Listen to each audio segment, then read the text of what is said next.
In the Ano, name of the pag-memorize Father, mo na. the Son, the Holy Spirit. Amen. Heavenly Father, as we come together for this Bible study, we ask for your blessings and guidance. Please bless each member, those listening online, and any newcomers who may join us. Use this group mightily, Lord, to spread your word and your love. May your Holy Spirit be our guide as we study your word. Help us understand and apply your teachings in our lives, growing in faith and love. May our Mother Mary teach us to receive your word, to bear your word, and to share your word to others. We thank you for this opportunity and offer this time to your glory. In Jesus' name we pray. Amen. In the name of Amen. the Son, the Amen. Spirit. Amen. Our gospel for tonight is taken from the book of Matthew, chapter 11, verses 25 to 27. Glory to God. At that time, Jesus prayed this prayer: O Father, Lord of heaven and earth, thank you for hiding these things from those who think themselves wise and clever, and for revealing them to the childlike. Yes, Father, it pleased you to do it this way. My Father has entrusted everything to me. No one truly knows the Son except the Father, and no one truly knows the Father except the Son, and those to whom the Son chooses to reveal him. The Gospel. Praise to you, Lord Jesus Christ. Okay, let's talk about the meaning of this passage. Number one, Jesus acknowledges his Father's sovereignty.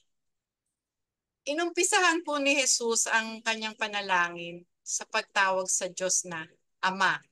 Ito ay nagpapakita ng yung malapit na relasyon nila. Kasi yung term na to, di ba, nagpapahiwatig ng malalim na pagkakalapit, pagmamahal, tiwala. Nagpapakita na ang Diyos ay hindi malayo o walang walang malasakit, kundi isang mapagmahal at nagmamalasakit na magulang. Pero bago po itong Matthew chapter 11 verses 25 to 27, yung gospel po, bago ito, yung 20 to 22. Galing po siya sa galing siya sa tatlong town. Sandali, ano nga ba yung town? Galing po siya sa tatlong town. Ngayon, sa Capernaum, sa Bethsaida, tsaka sa, nakalimutan ko yung isa. Parang naano siya, nagalit siya kasi after healing them, after performing miracles, hindi pa rin siya kinilala. Hindi pa rin siya kinilala ng mga tao doon. Kaya talagang parang sobrang disappointed si Jesus Christ. Nasaktan siya.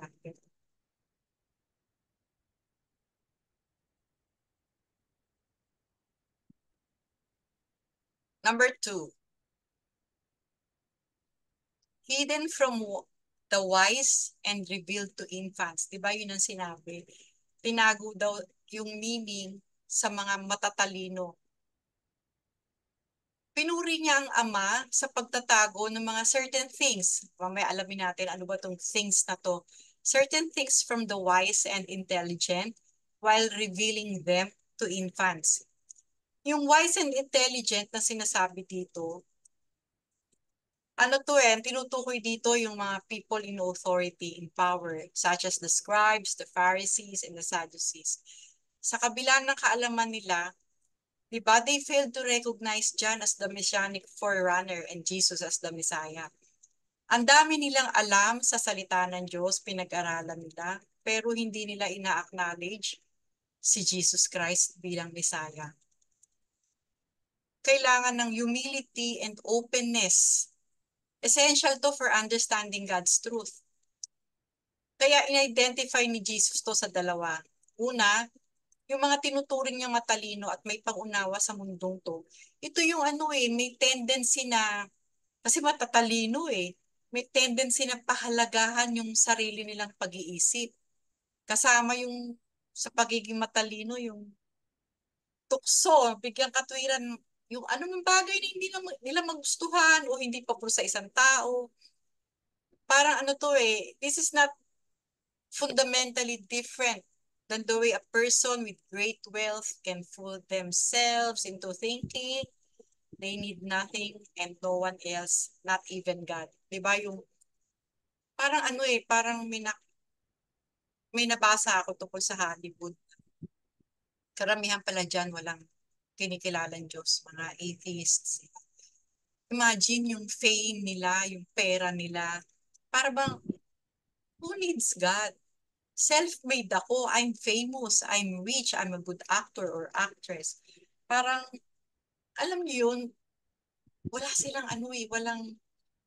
wala, hindi nila kailangan ng Diyos sa buhay nila and they don't even acknowledge that God exists. Diba? Parang yung classic example ng Titanic. Diba? Sabi doon sa Titanic. Hindi naman siya binanggit actually doon sa movie.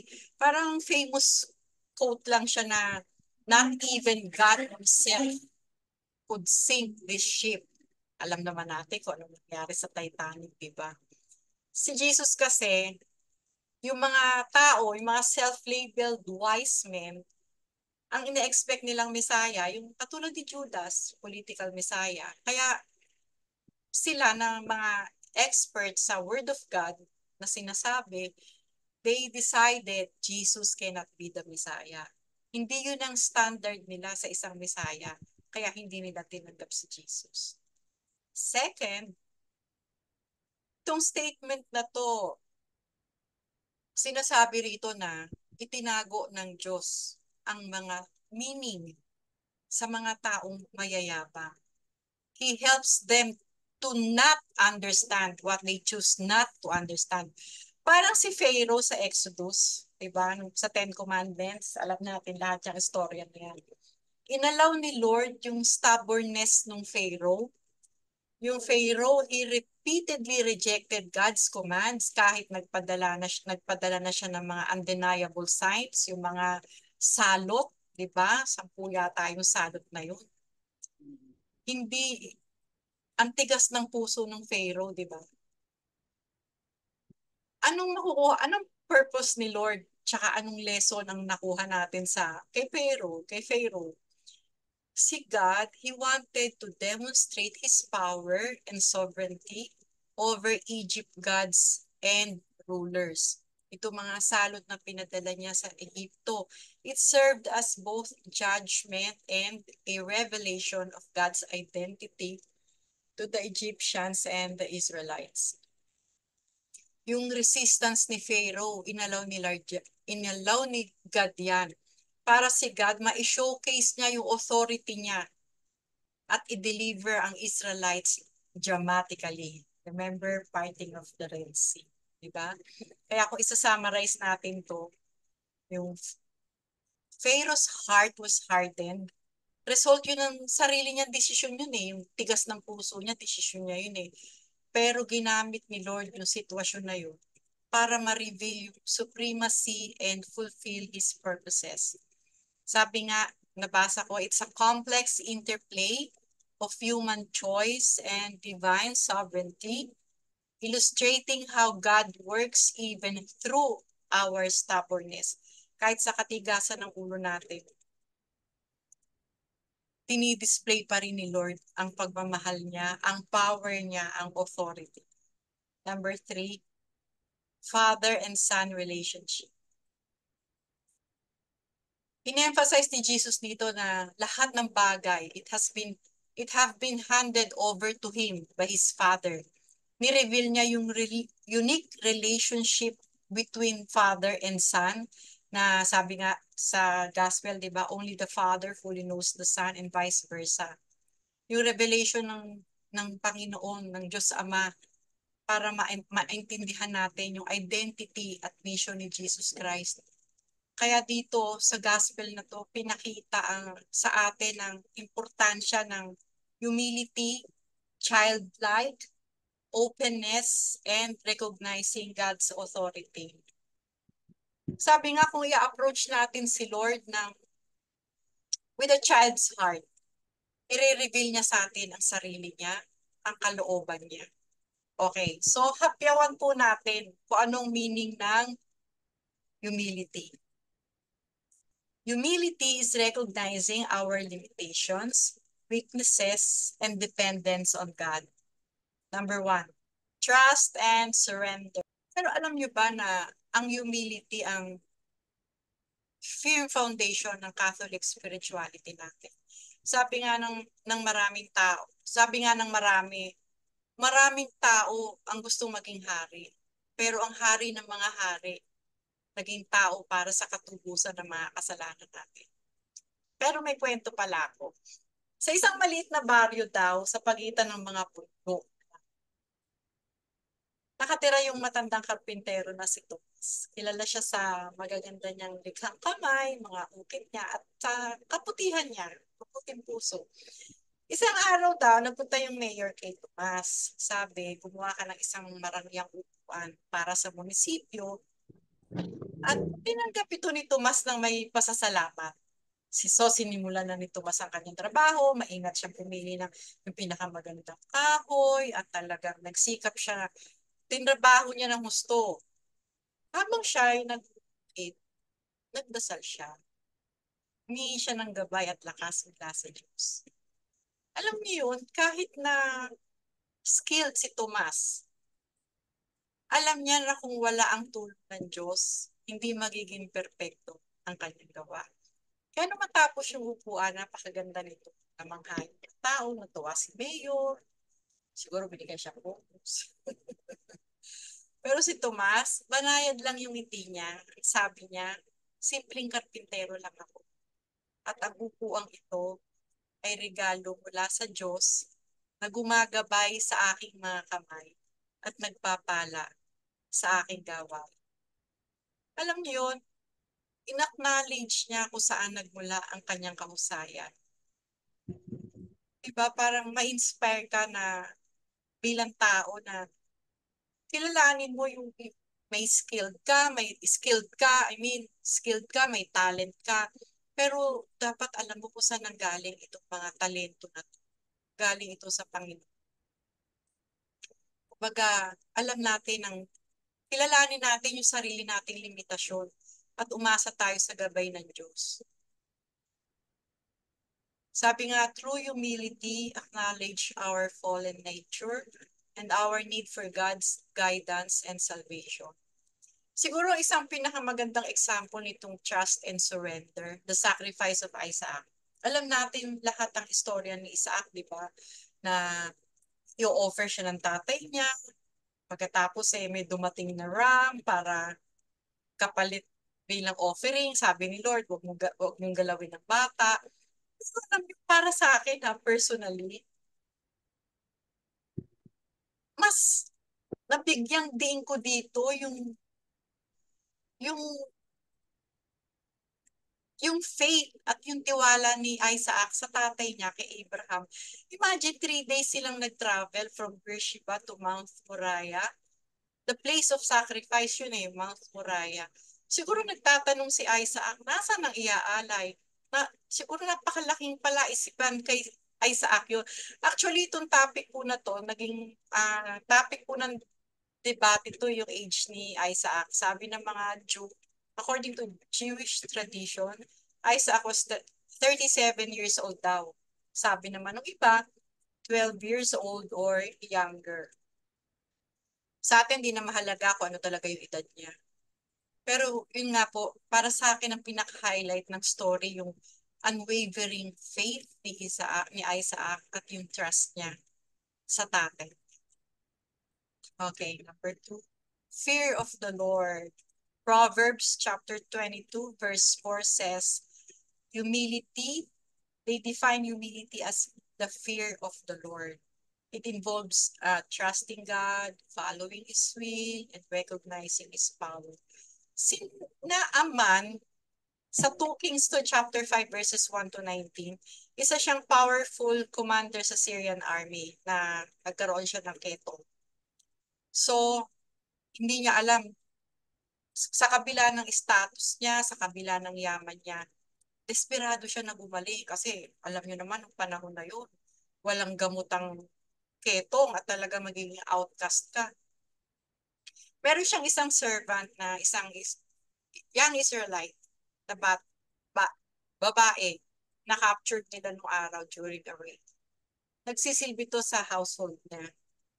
Sinabi niya yung tungkol kay Prophet Elisha sa Israel na pwedeng makagaling sa kanya.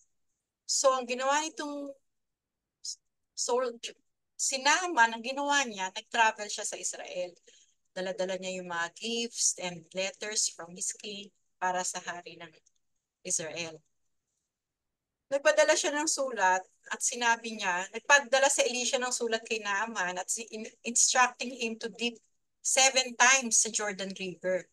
Parang na-offend tong sundalo na to na kasimple naman ng remedyo. So, parang ina-expect niya something grand rituals or display of power. Parang yun ang inaasahan niya. However, yung servant niya wisely advised him to humble himself and follow Elisha's instructions. So eventually, he dipped in the Jordan River 7 times and miraculously, he was healed. His skin became like that of a young child.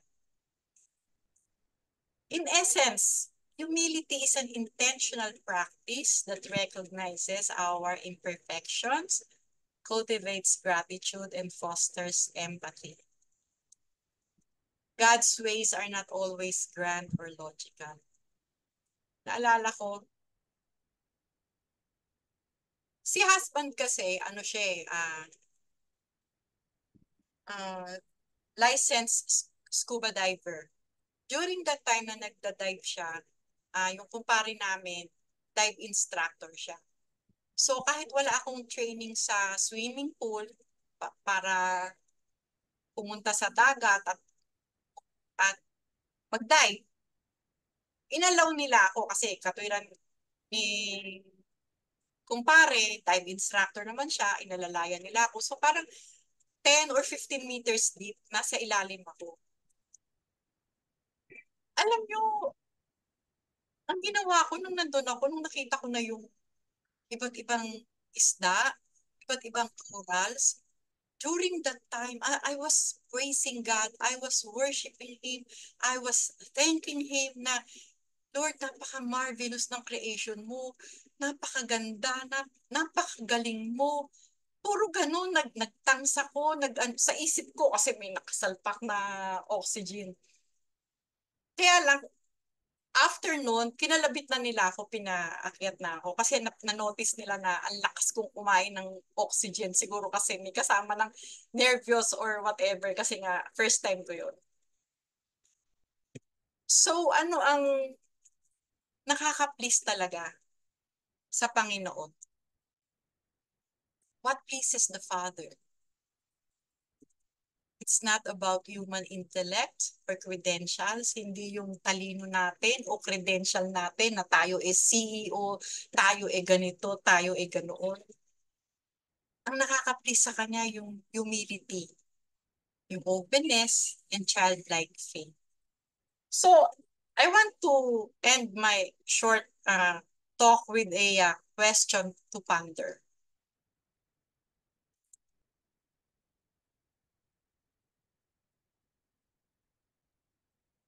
Good evening po and God bless us all. Regarding sa topic natin ngayon, kung merong gustong mag-share, gustong mag-react dun sa shinare ni Sister Jess, feel free po kayo. Bali, you can share your thoughts then. Sir Emily, siguro ikaw magsimula. Kasi kung Meron ka bang binasa ko, maiksi nga lang yung pagkakabasa ko. Nung binasa ko yung Matthew 11:25 to 27, Sister Chess, yung pick up naman sa akin, yung love naman ang nakita ko dito. Na ano man ang pinagdadaanan natin, alam niya, burden tayo di ba? Alam niya yung mga burdens natin. Alam niya lahat ng mga nangyayari sa atin. So parang nakikita ko yung love niya at yung compassion niya. Yung parang siguro naaano siya na bakit yung iba marunong naman sumunod? Bakit yung iba matigas sa ulo? Pero dahil Diyos siya, alam niya lahat yun. So yun doon sa mga learned, hindi na niya masyadong inaano yun. Sana ginagamit lang sa maayos. Tapos yung mga less, kagaya natin, nag-aaral pa tayo hanggang ngayon, di ba? Um, parang ano, no, yung dapat i-grab natin ito mga ganitong opportunity natin, no, na nakikita tayo, nag-aaral tayo. Kasi maganda maganda. Kagaya yung share ni Sister Jessica. Bago natin, ano, di ba, bago tayo umupo dito, di ba natin alam kung ano yung ibibigay na mensahe sa atin ni God. So, ang message na binigay niya sa atin ngayon, yun yung humility, yun yung openness, saka yung, ano yung isa sis, trust. O dagdagan ko na lang yung trust. Parang gano'n, no? Yung bigay natin lahat sa kanya. Tsaka yung sinabi niya, di ko maano kasi nasa Matthew rin yun eh. Yung pagka-burden ka, ibigay na lang natin. Surrender natin sa kanya. Yung, minsan mahirap di ba? Sabi ko nga, minsan gagamit siya ng instrument, gagamit siya ng tao, para ma-relieve yung mga burdens na pinagdadaanan natin. Kaya, parang ang nag-struck sa akin ng sobra dito is yung trust. Tsaka pagka inayos mo, pinray mo, in-offer mo na sa kanya lahat, huwag mo nang balikan. Huwag mo nang balikan, iwan na natin sa kanya. At siguro naman marami na sa atin naka-experience na pag iniwan natin sa kanya, He works wonders and miracles, di ba? Kasi hindi natin alam kung saan nanggagaling yung mga nangyayari sa buhay natin. Yun yung ano yun yung parang ano ba, Sister Jessica, Brother Adrian, Sister Karina, tsaka sa mga brothers and sisters natin na nakikinig. Yun lang yung nakita kong message na kahit oppressed Mm. ka, kahit na siguro yung mga tao, kahit na siguro si Pero, kahit siguro si Judas, kung sila ay humingi lang ng wisdom kay God, kung siguro sila ay humingi lang nagpakumbaba lang sila, siguro magiging maayos So, siguro ito yung inaantay natin, yung pagpapakumbaba natin, yun yung humility natin. Pag, pag hindi natin kaya, humingi tayo ng ano, help, wisdom. Diba? Sister Jessica, ano na nga ba yung, di ba, minsan nagtatawagan tayo, ino-open up natin yung mga nararamdaman natin. Yung bang may teamwork, parang kailangan i-open mo, magtiwala ka, and then let God do the rest. Kasi tuturo naman niya kung ano yung sasabihin niya sa'yo. At saka syempre, pray, pray, pray. Tatlong pray yun. Pray, pray, pray. Mag-pray lang tayo na mag-pray. Tama ba yun, Sister Jessica? Brother Adrian, pwede ba yun? Yun lang kasi I think naramdaman pwede ko yun. ngayon. Tama po yun. Yun lang kasi naramdaman ko ngayon eh. Tama po Thank you, yun. Brother Adrian. Thank you. So far, kailangan talaga natin ng isa't isa. Dahil Oo. minsan ah, mararamdaman talaga natin na minsan parang wala tayong kakampi. Pero pag alam natin kay Lord tayo, alam natin si Lord magsisend ng mga tao para ikaw ay magkaroon ng kausap. Ikaw ay mayroong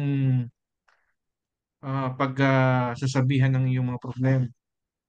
Kasi alam ni Lord kung kung sino-sino yung mga dapat na na pwede nating hingahan at saka nagsisend siya ng mga tao talaga para tayo ay maibsan yung ating minsan kalungkutan, minsan sa kasayahan, minsan sa mga problema. So, yun po yung yun po talaga yung ginagawa ni Lord sa atin. Kaya lahat ng ginagawa natin ay kumbaga sa protected protected siya in the sense na, Kailangan natin kausap lang no, brother? oh, yun nga po, Minsan yun, kausap kailan ang may kausap kailangan ka, natin. minsan kausap lang, minsan may problema ka, maliit lang na problema, hindi mo alam ang solusyon, may nakausap ka lang, nagkaroon agad ng solusyon kasi Oo. talagang ano talagang ganun talaga si Lord eh. He will Kaya send nga babalik somebody ako to ng Aldrin sa sinabi na, solve. inano ko Sister Jessica, tigas ng ulo ng Pharaoh, tapos dinoktongan ko yung tigas ng ulo ni Judas. Siguro kung meron lang silang kausap noon, di ba? Di ba, Opo. Sister Jessica, meron lang siguro silang kausap. O itong Pharaoh na to, kung magaling lang yung advisor niya. Siguro hindi Mm, magkakaganon. Eh, yun si nga po. man, kasama Kaya, niya, di ba? Kasama niya kumakain, di ba? Natutulog sila. Pero iba eh. Oo. mm, importante ko na sa buhay natin talaga yung ano, yung lahat ng ginagawa natin is pleasing to God, pleasing to the Father. Kasi as Matthew 11, verse 25 to 27, parang ang nakalagay dito is ano at the time Jesus said, I praise you, Father. So talagang pinipraise niya yung kanyang tatay. And then sabi niya dito, yes, Father, for this is what you were pleased to do. Yun talaga ginawa niya. Hmm. Yung ginawa niya, ginagawa niya. Kasi yun ang kagustuhan ng Panginoon. Doon masaya ang Panginoon, God the Father.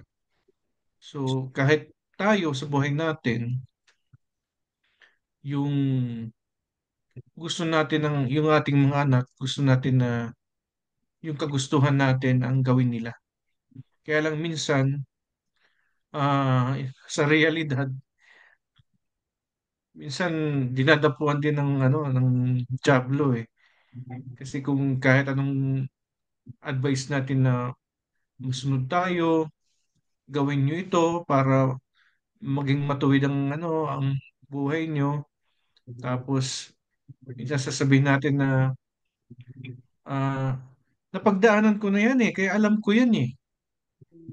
Kaya yun ang gusto ko sa iyo, mangyari sa iyo, para sa mga anak natin. So yun yung ano, yun yung lesson diyan na talagang si Father God, mismo si Jesus Christ, ginagawa niya yung kagustuhan ng Panginoon. At alam niya yun, yung sinensya dito para i-save tayo lahat. So yun po yung ano yung importante doon.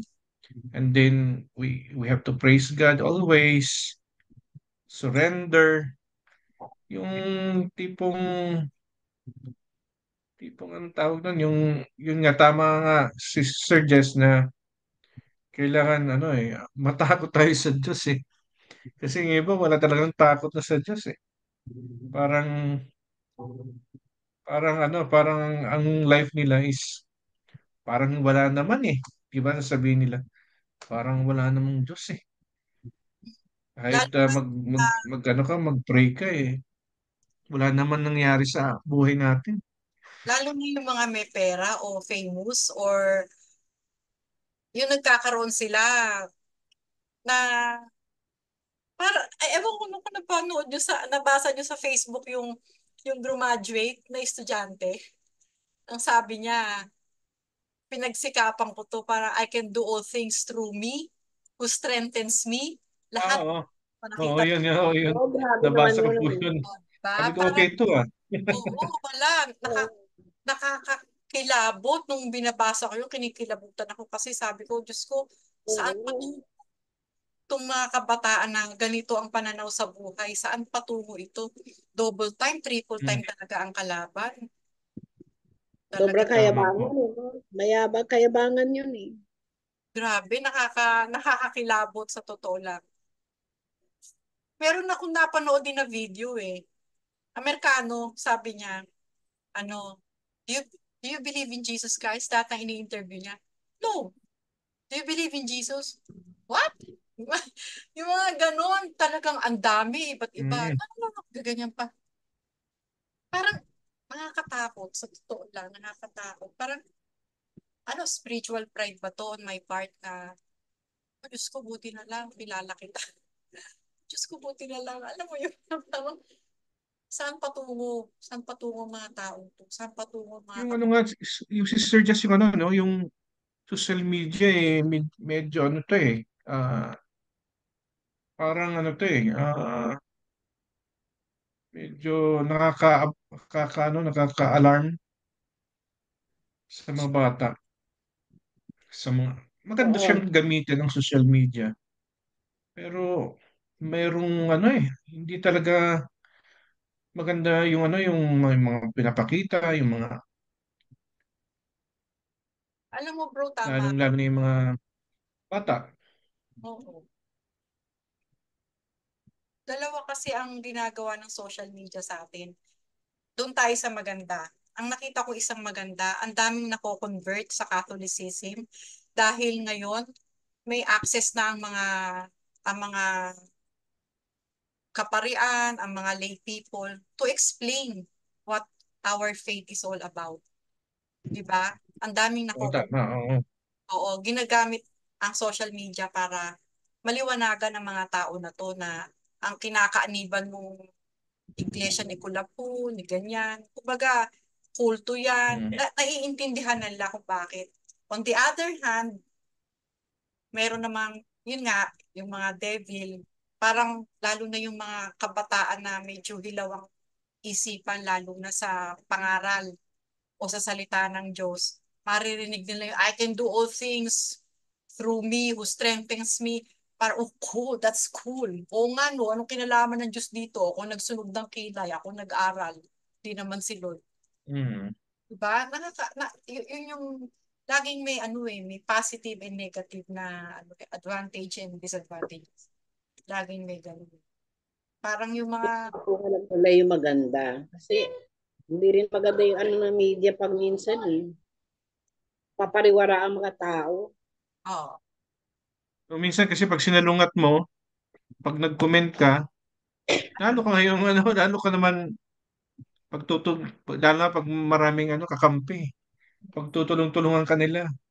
Pag sabihin, bakit? Anong pakialam mo? Parang gano'n.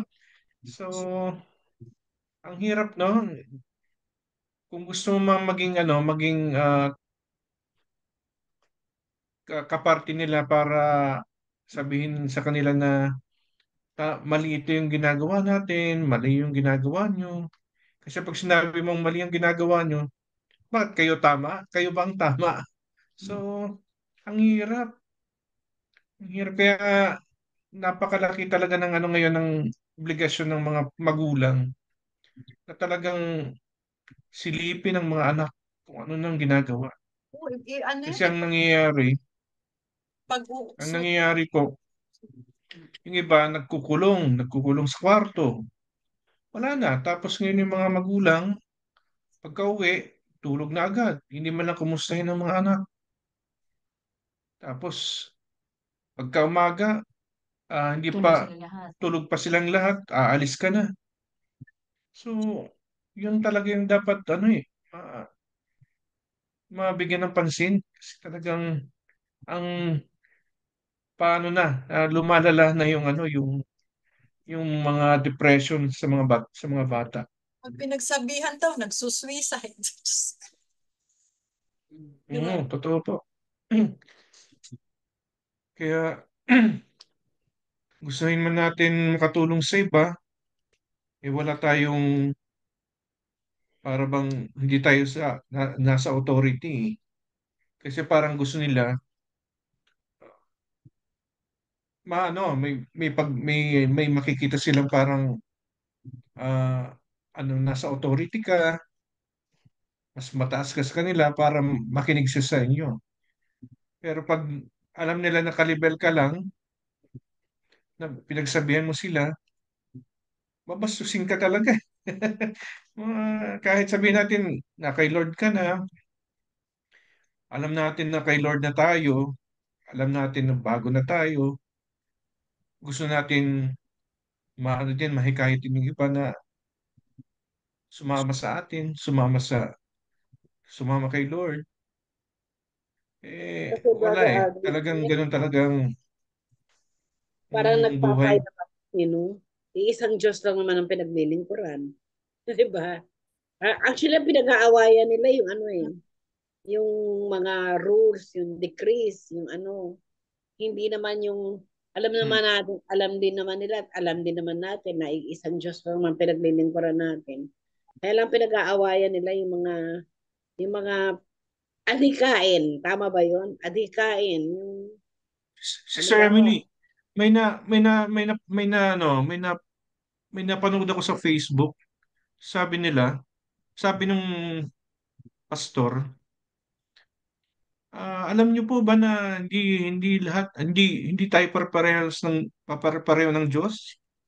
ah, Kasi yung iba, hindi tayo pare-pareho ng Diyos. Kaya nga, ano eh, sabi niya, kasi ang ibang sinodiyos nila, yung, ang tawag doon, nakalimutan ko lang sinabi eh. Si, ano eh, ay, si Soriano kasi ang nagsabi na minsan na paano ako doon napascroll lang ako doon sa Facebook.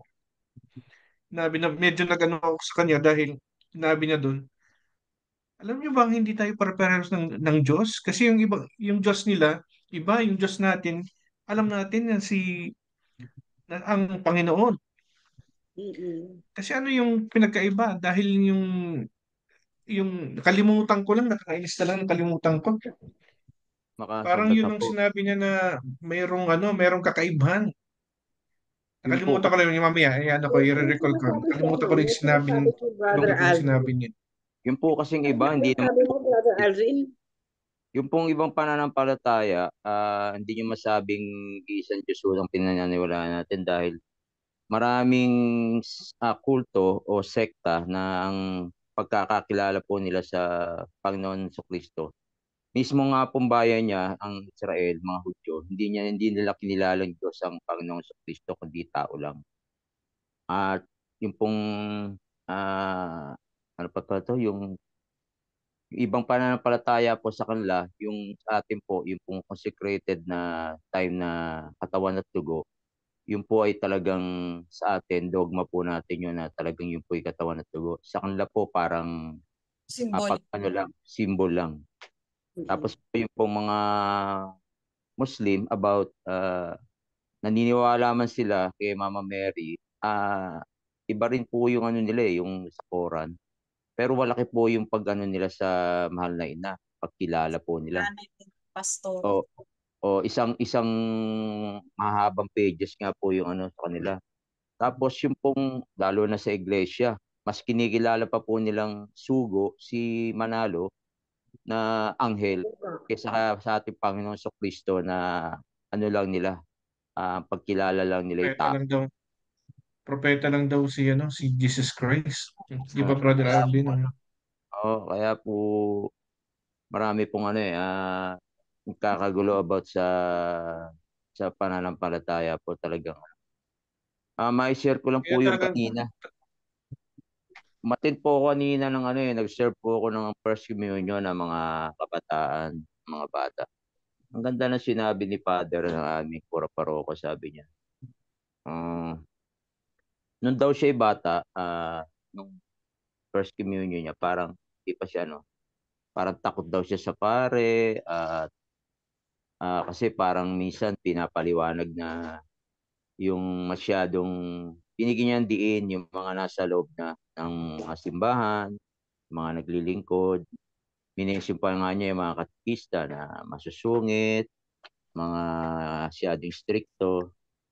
Sabi niya dapat hindi ganoon, hindi dapat na matakot, dapat maging palagay ang loob ang mga kabataan. Lalo-lalo na dapat madama ng mga kabataan.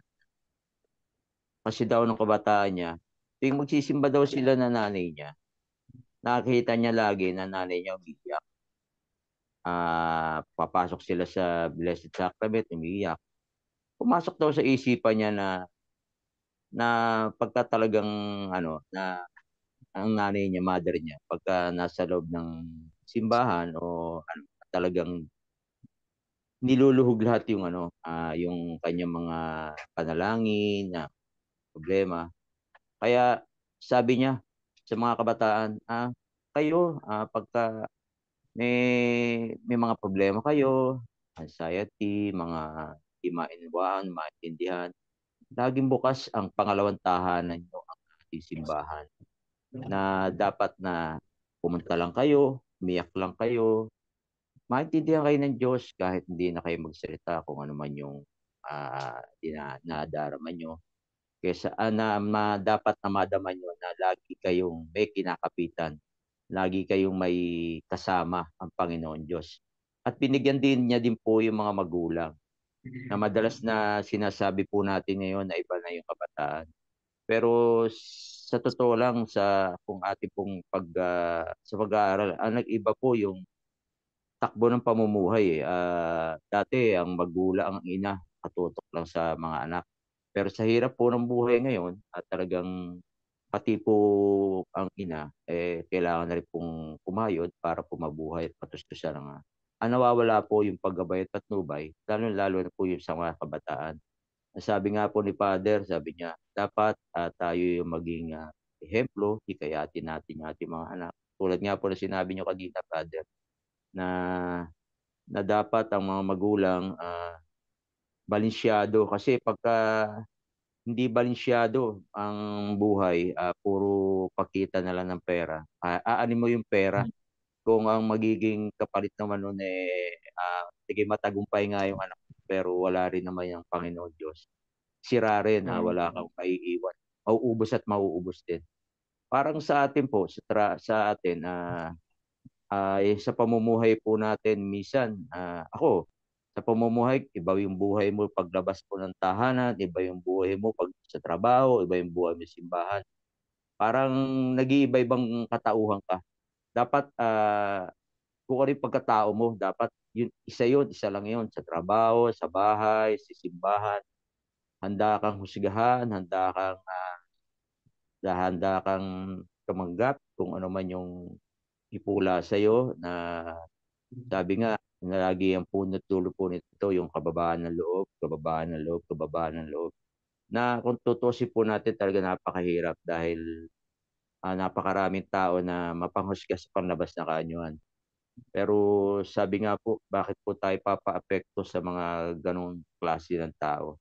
Kung sa lahat na sasabihin ng tao, dahil pagka po tayo nagpaapekto, wala pong magiging direksyon po yung buhay natin. Ang higit po sa lahat, kilala po natin yung ating mga sarili, at higit po sa lahat, kasama po natin ang Diyos na siyang laging gumagabay at pumapatnubay sa atin, na siyang laging nagtatayo, na siyang laging nagbibigay ng mga biyaya sa lahat ng oras. Yun lamang po.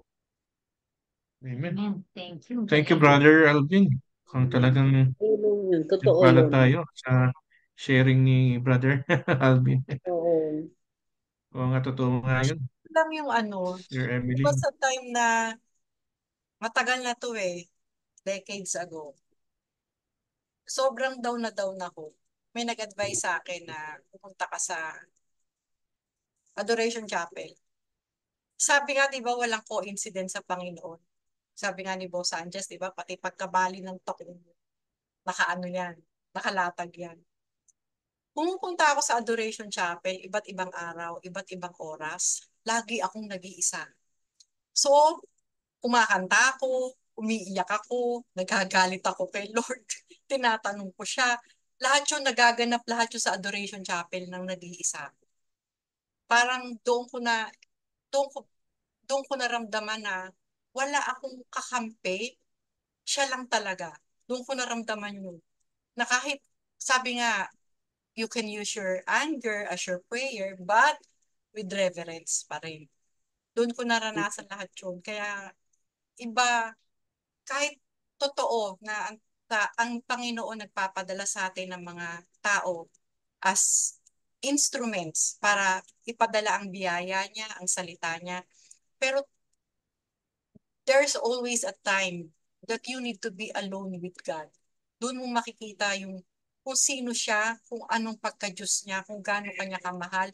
Doon mo mararamdaman na kahit nandyan lahat na nagmamahal sa'yo, pag sobrang down na down ka, wala ka palang pwede talagang kapitan, hindi ang Panginoon lang. Based on personal. Totoo. Tama po, Sister Jess. Kasi ako ganun din eh. Minsan, minsan nagigising na lang ako sa madaling araw. Ah, may time ko na tinatawag ko siya tatanungin ko siya, Lord, ano pa talaga yung dapat naming gawin? Ano ba yung punot dulo ng mga ginagawa namin na ganito? So, mas maganda yung time na yung parang alauna, alas dos, mga ganun, alas 4, ano pa eh, talagang maririnig mo yung kanyang yung kanyang sagot eh. Hindi man magsalita, pero maririnig mo yung kanyang sagot dahil yung puso mo ma, makakaramdam na talagang ginagad pa talaga ako ng Panginoon. Na si Sister Karina. Hello po, good evening po. Para ito naman po nabasa ko regarding dun sa fear. So, bali, and humbleness, sabi ni God. Sa tiniskas ni Sister Jess. Sa humility. So, bali, Proverbs 22, verse 4. Humility is the fear of the Lord. Its wages are riches and honor and life. In the paths of the wicked are snares and pitfalls, but those who would preserve their life, stay far from them. Sa Tagalog naman po, sabi po, Kawikaan 22, versikulo 4. Ang pagkatakot kay Yahweh at ang kapakumbabaan ay nagbubunga ng yaman at karangalan. Mapagpalang umaga sa lahat kung atin po itong pag-uukulan ng mga kaganapan sa ating kapaligiran ay mahirap unawain. Ang kadalasan ito ay tumutugma sa inaasahan natin na gusto nating mangyari. Isa pa po. Parang sinasabi po na talagang kung yung pagka-humble natin, pagkumbaba natin sa lahat ng mga bagay, so parang yun, may resulta talaga. Magkakaroon talaga siya ng resulta. So parang nababasa lagi sa Facebook na kapag inirapan ka, pagdasal mo na lang, huwag mo na lang din irapan. Kasi parang at the end of the day, pagdasal mo siya kay Lord, tignan mo, ikaw pa rin yung wala kang guilt, wala kang ano sa sarili, wala kang iisipin na, "Ay, nakagalit ako. Sorry Lord." So pagka may mga kaganapan na doon ko na nakakaano din yung mga sinasabi ni Sister Jess na pinopost niya. So parang lahat ng mga walang coincidence nga, sabi nga ni Sister Jess. So parang lahat kung may experience ka ngayon, so bali pagdasal mo lang kung pangit man to o hindi. Kasi wag ka mag-alala, si God, sigurado, gagabayan ka niya. So parang lahat ng nangyayari ngayon, pag halimbawa may sa amin, sa business namin, negosyo, tapos sa mga kapakikisalamuha sa kapwa, so sabi nga, dapat daw lagi daw socialization pa rin. Hindi pa laging sa Facebook kasi hindi talaga maganda yung feedback at the end of the day kasi hindi mo na nalaman kung ano yung nangyayari sa kapwa mo, hindi mo na nalalaman kung, uy, kamusta na ba yung kapitbahay namin? Kasi wala nang socialization. So parang yung social media, naging ka-socialization na natin, which is hindi talaga maganda yung epekto. So parang kahit may ma-encounter tayong masama along our way, maganda man o hindi, yung humble na lang tayo. Para pagdating sa gabi, wala kang guilt, wala kang galit, wala lahat kasi naging ano ka lang na, uy, sorry God kung kaysa irapan ko siya o kaya pagchismisan ko siya, pagpe-pray ko na lang siya kay God kung ano man yung nagawa niya sa akin sa pakikipag-socialization. So, sobrang halaga pa rin daw ng socialization kasi makikita mo na ito yung kinreate ni God, itong mga bagay na to, itong mga tao na to, o kaya yung halubilo sa kapwa. So, parang, ano, makikita mo na napapractice mo kung paano yung sinasabi ni God na kahit isang salita lang nasabi mo sa araw na yon sa kapwa mo dahil nakipag-socialization ka nga, ano na yon, parang may puntos ka nun kay God. Na isa sa So, yun lang po. Salamat po. Ayun. Tama nga, yung mga nagpapakumbaba ay itinataas ng Panginoon. Kaya totoo po yun, talagang pinagyayaman yung mga mapagkumbaba. Mm-mm. Minsan, di ba yung sa buhay natin, minsan natatouch yung ego natin, nagagalit tayo. Tulad na lang nung may example kasi ako, meron talaga akong nag-drive ako, ah, merong biglang yung biglang kinat ka ngayon, galit ka ngayon. Pero kung minsan, sabi ko, Lord, guide niyo po ako kasi minsan ganun makagalit ka kagad, papatulan mo siya, gigit-gitin mo rin. So, ano mangyari? Pag pinatulan mo yung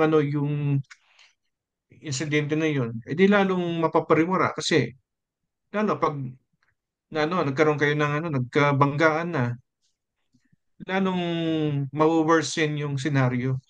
Which is kung hinayaan mo lang siya, pinagdasal mo na lang, ah, walang nangyari. Pinagpala ka pa ngayon ng Panginoon dahil natiis mo yung na yun, yung oras na yun, yung pagsubok na yun. Talagang napakahalaga talaga yung maging mapagkumbaba. minsan sinasabi ko Yun kay talaga husband, yun. nagka-cut o sweetheart, babayaan mo na siya, sira tiyan niya. Yun nga Baka, yun nga yung sinasabi ko minsan, baka gusto niyong makita si Lord. Kaya, Sira lang tiyan niya. O kaya, nagbago po ang lahat. na yan. O ano na po Kaya tayo? ako, dati kasi pinapatulang ko yan Pinapatulang ko yung mga ganun. Kaya O, lang nung mga bandang nagalit huli pa na, nga sabi pa ko, sa yung atin. medyo na-realize ko na talo pala ako pag pinatulog. Hindi ka makakatulog ng mahimbing. Kamakatulad may stress ka. Mr. Emily, sige po. Ano po, siguro meron lang ako palang gustong sabihin. Kung na-notice Sige nyo, po. medyo strict ako sa oras. Kasi ako naniniwala God is a God of order. Hindi gusto ni Lord yung, kumbaga, let us respect each other's time. Kasi katulad ni si Ate Edith, umaga sa kanila, nag-work siya. Kumbaga, hindi lang si ate, sa ibang mga kasama natin o sa ibang nakikinig. Yung bang alam nilang 1 hour, hindi mabigat ang loob nila na umalis kasi nakuha nila yung blessing na 8 o'clock tapos nung natapos yun, na-bless sila ni Bishop, or nakapag-closing prayer sila. Kesa dun sa alas 8:05, alas 8:10, I need to go, I need to work. Iiwanan tayo nung kung sino man ang nakikinig o naka-join sa atin na hindi man lang ako nakaabot hindi ko man lang narinig yung closing prayer or hindi man lang ako na-bless ni Bishop. Ano ho ako bilang tao marami akong weakness. Pero ang isang strength ko is oras. Napaka-punctual ko po. Pag sinabi niyo alas 6, alas 5 nandun ako. I remember Brother John, merong misunderstanding sa lalakad daw o hindi. Akala namin mag-asawa, hindi natutuloy. Sabi ni Brother John, halimbawa usapan alas 7. Brother John, correct me if I'm wrong. Ang sabi ni Brother John, mag-aalas 7 na, wala pa yung mag-asawa. Hindi hindi siya sanay ng ganun kami. Kaya sabi niya kay Ate Lynn yata o kay Ate Vicky, pakitawagan mo nga yung mag-asawa. Kung tinawagan kami, nagulat kami na, tuloy ba? Akala namin hindi ako nagmamagmat. Gusto ko lang i-share na mahalaga ang oras. Diba? Kumbaga, respetuhin natin ang oras ng bawat isa. Kaya kung medyo strict ako sa oras, pasensya na.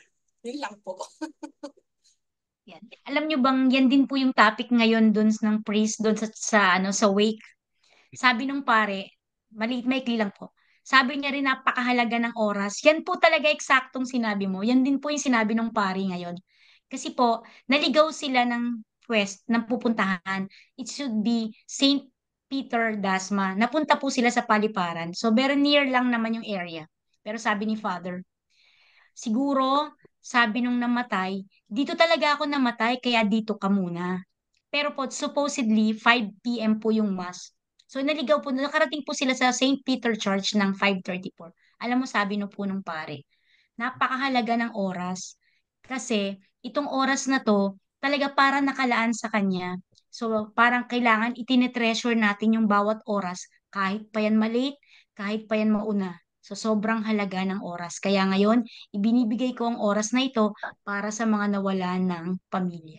So, yun po talaga. Tama po kayo, sister. Yun lang po. Brother. Yung oras talaga. Kaya ngayon po. Kaya lang yung oras natin malapit na naman, ano? Limited Kaya nga lang parang talagang sabi, oras. di ba kanina sabi ko sa'yo, Sister G, kumain ka na ba? Sabi mo, hindi pa ako. Kasi ako sanay ako kumain ng 6:30, dapat nakakain na ako niyan. Medyo na-enjoy ako sa ginagawa ko kanina. Pagtingin ko sa time, 6:10 na. Ako hindi na ako hahabol to kasi bagal ko kumain eh. So pagkatapos natin, sana ako kakain. Yun. So, para bang, Tama. pag sinusunod mo yung time mo, hindi ka nalilihis eh. Diba? Mm. Kunyari, prayer time ko to. Kahit na anong mangyayari, basta prayer time ko yun. Iingi lang ako kay Lord ng konting palugit pag kami bisita ka. Kasi di mo naman pwede sabihin sa bisita mo na, sandali, iwan na kita kasi magpe-pray ako. Di ba? So, minsan meron din mga, minsan lumilihis ka rin sa time mo. Pero case to case. Case to case. Ah. Pero speaking of time, talagang ano yan, minsan si Lord na mismo ang ano yan, nagbibigay ng tamang oras. Lahat kasi perfect eh. Kailangan perfect time, perfect timing. Sabihin man natin, Lord, bakit nadidelay? Kasi ito yung perfect time eh. Lord, bakit napaga yata? Sabi ni Lord, ito kasi yung perfect time. Because He is a perfect timing God. So, yes. Yun. Kaya, kung lahat ng ginagawa natin, lagi nating isipin yung gagawin natin is pleasing to God.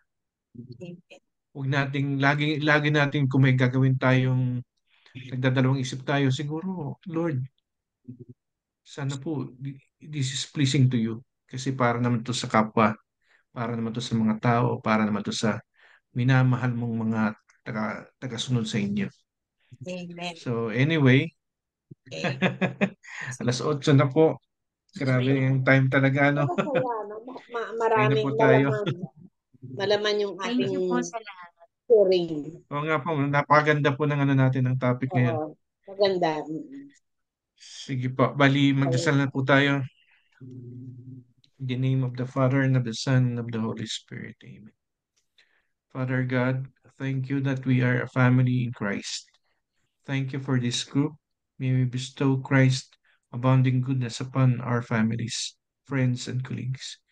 May the things you have revealed and thoughts that we have shared dwell in our hearts and steer us to action. Give us the boldness to share your word, love, and compassion. Father, heal our land. Bless the Pope and the clergies. Bless all the members, families, and attendees of Christ Family Prayer Group. Grant us peace, protection, guidance, provisions, and good health. All this we pray. And thank you, Father, in Jesus' mighty name, through the intercession of Mama Mary. Amen.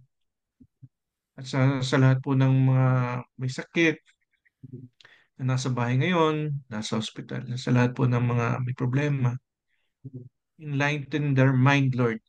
Kayo po ang makapangyarihan sa lahat. Thank you, Lord. Amen. Amen. In the name of the Father, and the Son, and the Holy Spirit. Amen. Thank you po. Thank you po sa inyo. Maraming salamat. God bless po. Good evening, good night, good morning sa mga nasa ibang bansa. Thank you Morning. po. God bless us all. Good night. Bye. God bless us all po.